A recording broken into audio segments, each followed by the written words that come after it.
Hello, everybody. This is the CT Sports Talent Show. My name is Chris Saunders, and this is the Connecticut High School girls basketball preview. And I'm pleased to have on from Bloomfield, as I mentioned, on the girls basketball side. Coach Kennedy is with me, Bobby Kennedy. Coach, I appreciate you coming on. Appreciate you having me. Glad to be here. Coach, it's awesome to be able to have a guy, as you can see in my banner in the back of me, NVL. You are an NVL guy. I mean, you and I were just talking about some mentors that you've had, Coach Mariano from Naugatuck. I know also Coach Wilson as well, who, thankfully still is at Naugatuck, still doing his thing and kind of helping out the young bloods of the next generation of Greyhounds. Before we get into obviously kind of your background a little bit, I kind of want to look at some of the mentors that you've had. Can you share what Coach Wilson and others have done for you? Because you're still a young guy. You're still going through the ranks. Yeah, so Coach Wilson, I've got to meet, I would say around probably 12 years old. In my mid 30s right now. And Coach Weshy, who was coaching the boys in Naugatuck High School at the time, they would run summer camps, and Coach Wilson would be there. Obviously, he's the all-time leading scorer there. And we just kind of gravitated towards each other. His mother knew my family, my grandfather, my grandmother. So we just kind of gravitated towards each other, and I would try to just ask him many questions as I could. And then just as I got older and out of high school, just seeing him around and like just kind of getting bits of information from him. And then I was like, hey, I'm gonna get into coaching, and he's like, do it, like jump into it. You're gonna kill it, like just do it. And then I would always, I'd help him out during fall and summer leagues. When my brother was in high school, 2011 2015 range.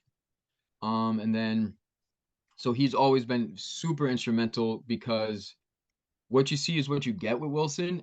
And he's going to talk to the kids. Mhm. He's not going to sugarcoat it. He's going to tell you like it is. And he's how he is on the court is how he is off the court. So the kids know that it's real. It comes from a real place. Sometimes they don't agree with it, but that's fine. You know that it's real. And I think that's really important. And I try to be the same way as I coach. Mhm. Um, so my grandfather he's the one that he jump started everything. Um, Coach Robert Sullivan, he coached with Mr. Mariano. They were best friends for a long, long time.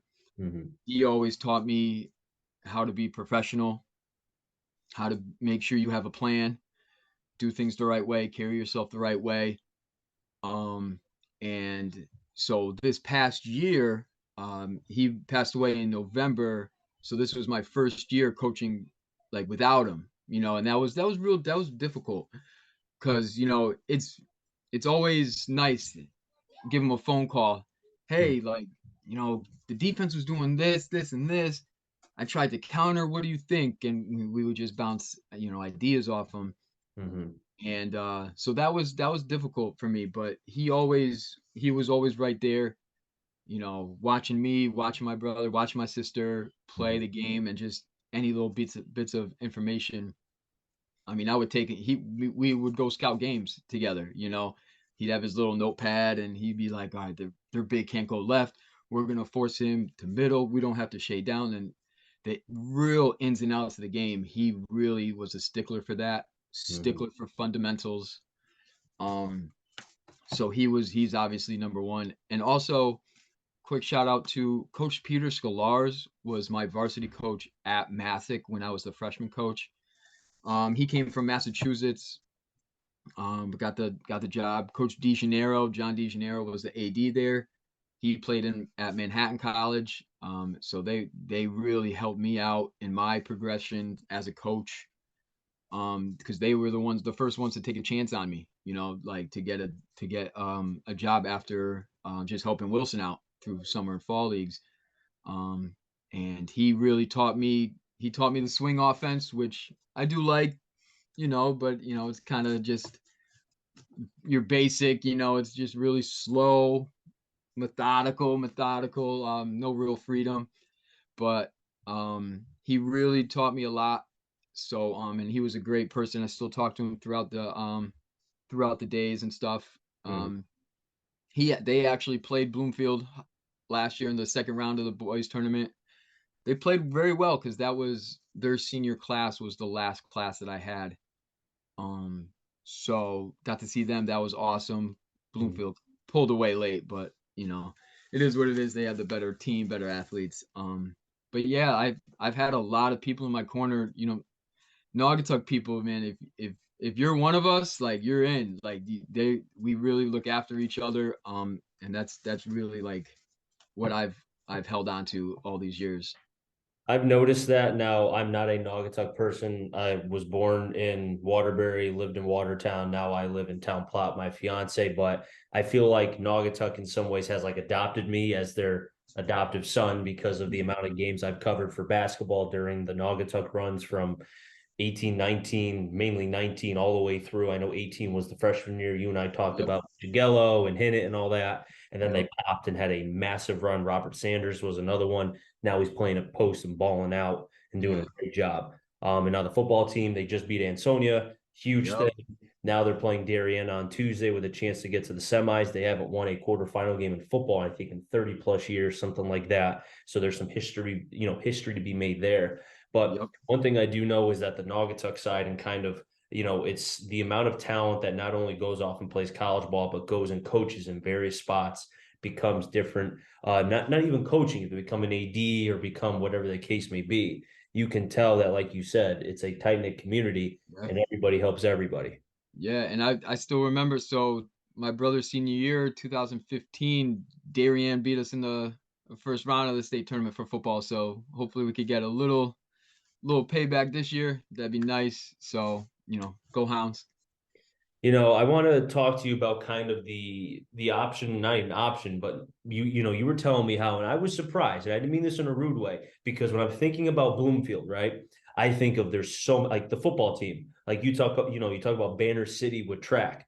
Football is the same way, right? I mean, it's amazing. And Yeah. when you said that, the girls basketball team had a co-op with innovation, if I remember right, having to be with them. I was a little bit shocked only because, again, I would think the numbers would be there. But then you brought up to me the fact about indoor track, and I was like, okay, that makes sense. I mean, you're competing, and obviously there's other things that happen too. You've got school, you've got family situations. There's a lot of things involved, and I appreciate Phil Quantate, who used to play at Bloomfield, coached at Derby. He kind of opened my eyes to the girls' side about how there's a lot of things involved than just the game itself. And I didn't realize that. So I appreciate him for telling me that. But if you can, just like talk to me about that a little bit.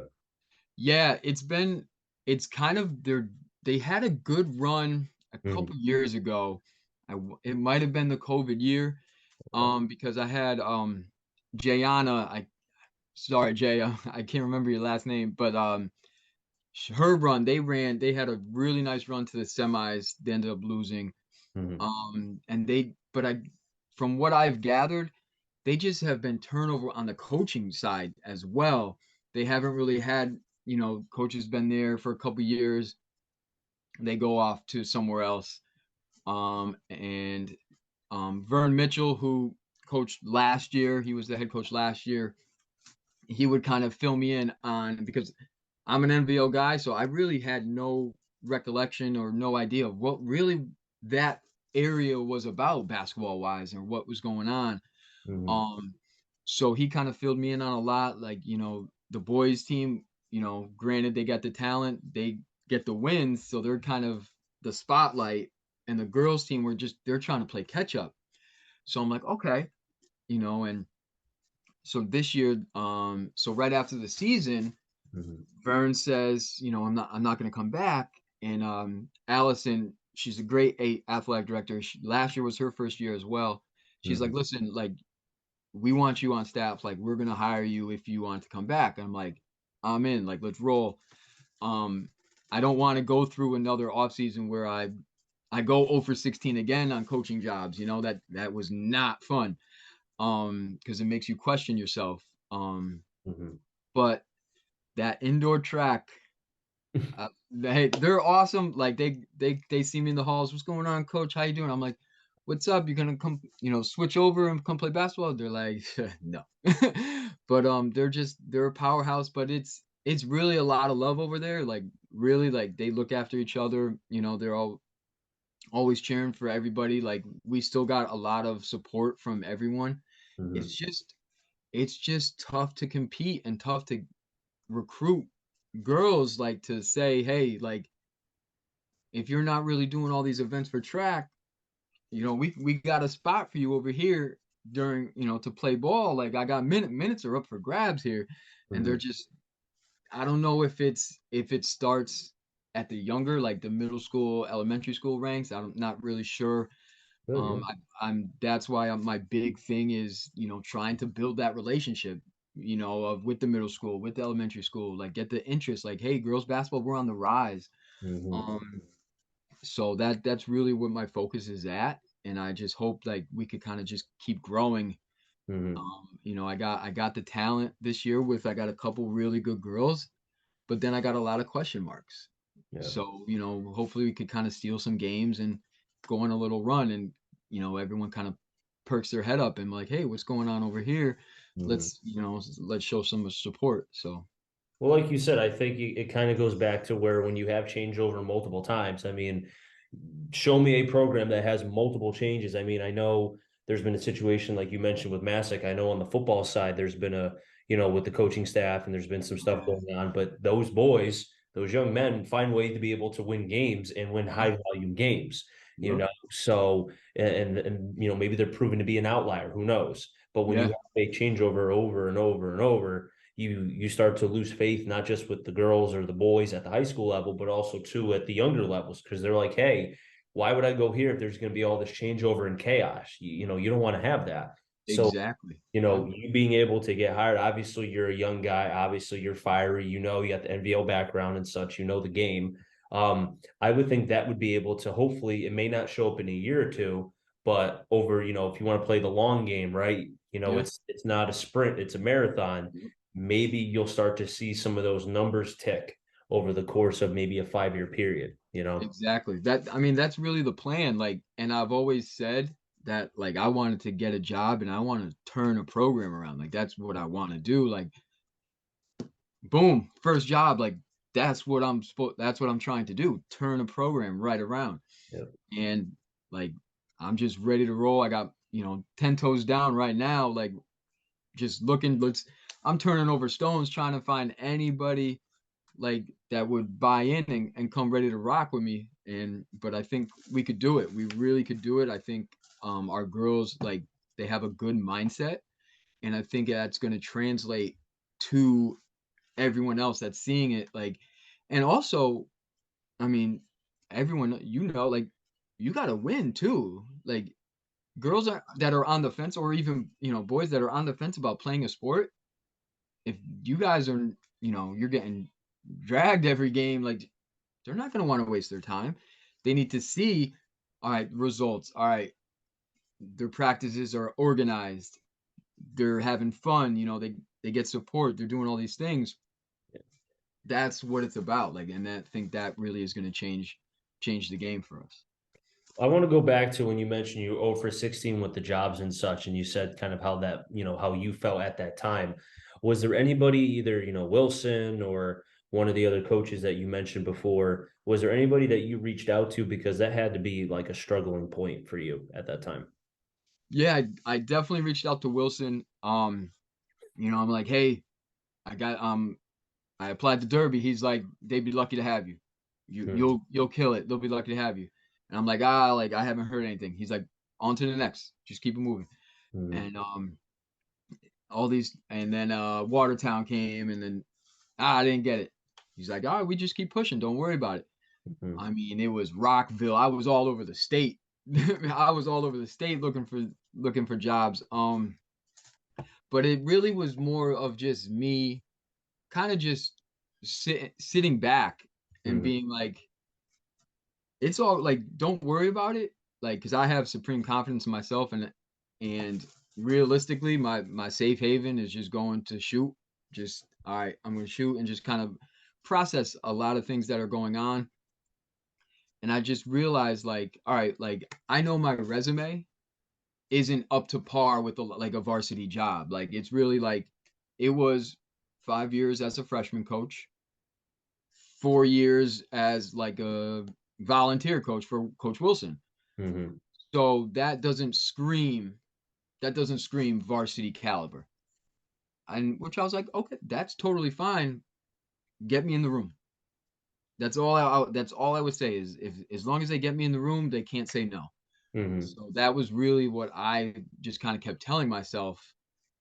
But Wilson was one. My mom, she was another one that just really like I would always talk. Me and her would talk basketball nonstop. She was big UConn woman. She was amazing. But so and she just passed away this last March after my basketball season, and that was really tough. But Hmm. I know she knows that like I did everything I could. She's like she would just always say like don't worry about it. You just got to keep pushing forward. Like your next move is your best move.